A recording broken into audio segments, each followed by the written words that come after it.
everybody, and welcome back to my channel. I'm Ash the OT, and in today's video I'm going to be talking to you all about auditory seekers. Now, if you're not familiar with an auditory seeker, basically an auditory seeker is an individual, or in this case we're talking about children, so it's a child who craves and seeks out additional noises and sounds in their environment in order to help them feel more regulated, to increase their alertness levels and their concentration. You may in fact have an auditory seeker if your child exhibits any one of the following behaviors. Your child may in fact speak in their outside voice all the time, even when they're supposed to be using their inside voice. Your child may love to make all kinds of noises, whether it's singing, humming, or weird raspberry noises with their mouths. They may love to turn their TVs or their tablets up to the max volume at all times. They may also like to throw toys, and not for the fact of just throwing toys to get on your nerves or be bad, but they love to throw toys because they love the sound that it makes when it hits the ground. Or you may even have a child that does not respond to their name when you call them. And that's because children that are auditory seekers are actually under-responsive. So to be under-responsive just means they need a lot more input in order for them to respond and react accordingly and appropriately in their environment. So even though your child may be exhibiting these behaviors because it helps them to feel calm or more alert and focused, to others around them it may be in fact distracting or just annoying or overwhelming. So I'm going to be sharing with you some strategies that you can start implementing today that still allows your child to get that auditory input that they're craving, but it's going to be in a more functional and appropriate manner. The first strategy is playing a game called Ear Spy. Now, most of you have already heard of the game I Spy, where you use your eyes or your vision to seek out and find objects in your environment. Well, Ear Spy is the same exact concept, only you're using your ears. So what you're going to do is take your child outside, whether it's their backyard or to the local park, and have them to listen up for sounds in their natural environment.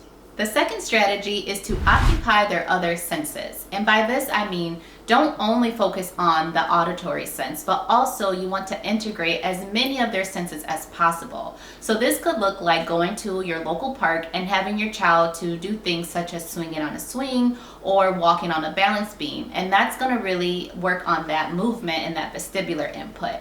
You can also have your child to touch and interact with different textures, and you can have your child to engage in some heavy work such as hanging on a pair of monkey bars.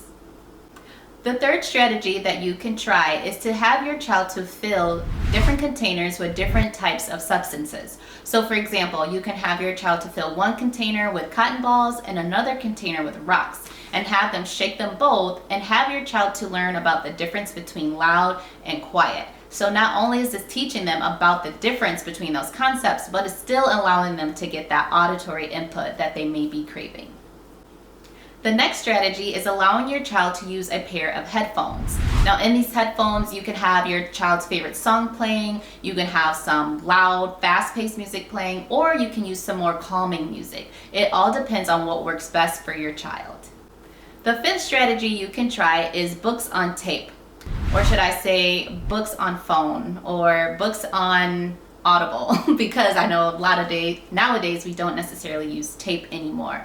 But plugging in a pair of earplugs and connecting it to your phone and have your child's favorite book playing is another way that they can still get that auditory input that they are seeking. The next strategy that you can try that still allows your child to get that auditory input that they're craving, but in a more functional and appropriate way, is to have your child engage with a musical toy or an instrument of some sort.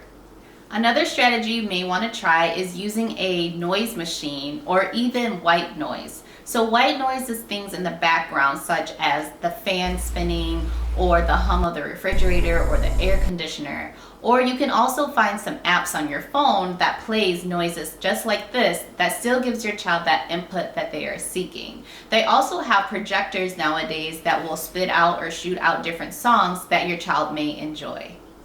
So guys, if you found this video to be helpful, you may want to check out part 1 and part 2 of this series. In those videos, I talk about children who are oral seekers or children who are always putting things in their mouths. And I go through some strategies to also help those children. And if you are enjoying this content and you want to continue to learn more about sensory processing and child development, make sure you subscribe and hit that notification bell so that you are aware of each and every time I post a new video. And until next time, guys, bye.